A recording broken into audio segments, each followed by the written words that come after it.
ದಿವ್ಯಶ್ರೀ ನಾಯಕ್ ಗಂಡು ಮೆಟ್ಟಿದ ಕಲೆ ಯಕ್ಷಗಾನದ ನಂಟು ಇರುವವರಿಗೆ ಇದು ತೀರಾ ಪರಿಚಿತ ಹೆಸರು ಹೌದು.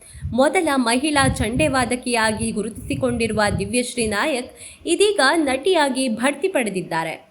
ಕಲಾತ್ಮಕ ಸಿನಿಮಾ ಅಂತರ್ಮುಖದಲ್ಲಿ ಅಭಿನಯಿಸುವ ಮೂಲಕ ನಟನೆಗೆ ಪಾದಾರ್ಪಣೆ ಮಾಡಿದ ದಿವ್ಯಶ್ರೀ ನಾಯಕ್ ರಂಗಭೂಮಿಯಲ್ಲಿ ಸಕ್ರಿಯವಾಗಿ ತೊಡಗಿಸಿಕೊಂಡ ಪ್ರತಿಭೆ. ಮತ್ತೆ ಮಾಯಾಮೃಗ ಧಾರಾವಾಹಿಯ ವೈಜಯಂತಿಯಾಗಿ ಕಿರುತೆರೆಗೆ ಕಾಲಿಟ್ಟಿದ್ದರು ದಿವ್ಯಾ ನಾಯಕ್.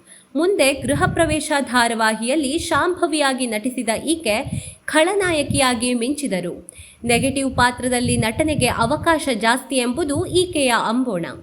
ಸಣ್ಣ ವಯಸ್ಸಿನಿಂದಲೂ ಕಲೆಯ ಬಗ್ಗೆ ಆಸಕ್ತಿ ಹೊಂದಿದ್ದ ದಿವ್ಯಶ್ರೀಗೆ ರಂಗಭೂಮಿಯತ್ತ ವಿಶೇಷ ಒಲವು. ಮಾಧವಿ ಎನ್ನುವ ನಾಟಕದಲ್ಲಿಯೂ ಈಕೆ ಅಭಿನಯಿಸಿದ್ದು ಅದು ಸಾಕಷ್ಟು ಸದ್ದು ಮಾಡಿತ್ತು.